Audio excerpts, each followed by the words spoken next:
Perception distortion. Imagine standing in a room lined with mirrors. Some make you appear taller, some make you appear smaller, some stretch your body into impossible shapes. Now imagine if you had lived your entire life inside that room. Would you know what you truly looked like? Or would you mistake the reflection for reality? Because that is exactly what perception distortion does to the human mind. It bends reality, not by changing the world around us, but by changing the lens through which we see it. And most of the time, we don't even notice it's happening. The human brain was never designed to see reality perfectly. It was designed to survive. Every second, your senses absorb millions of pieces of information, but your conscious mind can process only a tiny fraction of them. So your brain fills in the gaps. It predicts, it filters, it edits.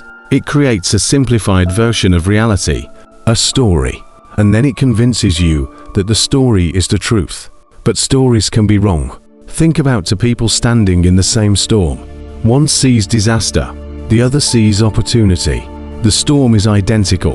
The difference is perception. The event isn't creating their reality, their interpretation is. This is why two people can experience the same conversation and walk away with completely different memories. Why one criticism can feel like useful feedback to one person and a personal attack to another. Reality enters through perception before it reaches consciousness, and perception is often distorted by fear, expectations, beliefs, and past experiences. A child rejected once may grow into an adult who sees rejection everywhere. A person betrayed in the past may begin to view trust as danger. Someone who believes they are incapable may unconsciously ignore every piece of evidence proving otherwise. The mind becomes a filter, and eventually, the filter becomes a prison, not because reality is limiting, but because perception has become distorted. Psychologists call this cognitive bias, the tendency to interpret information in ways that reinforce what we already believe. We don't simply see the world, we see our version of the world, and that version can be dangerously incomplete.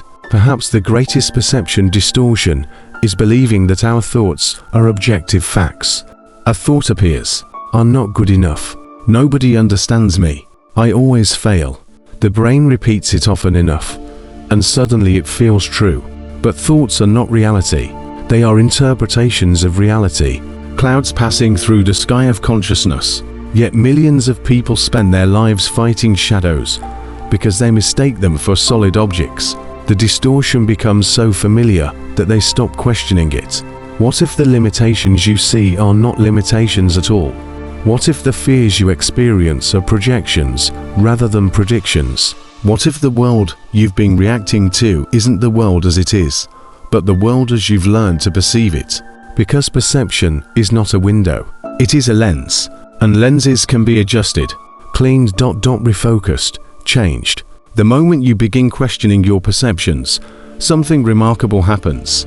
The walls start to crack, certainties begin to soften, new possibilities emerge. You realize that reality may be far larger than the version you've been carrying inside your mind. And perhaps true wisdom is not seeing the world differently. Perhaps it is recognizing that you may never have been seeing it clearly in the first place. Because perception distortion isn't merely about seeing things incorrectly. It's about forgetting that you're looking through a lens at all.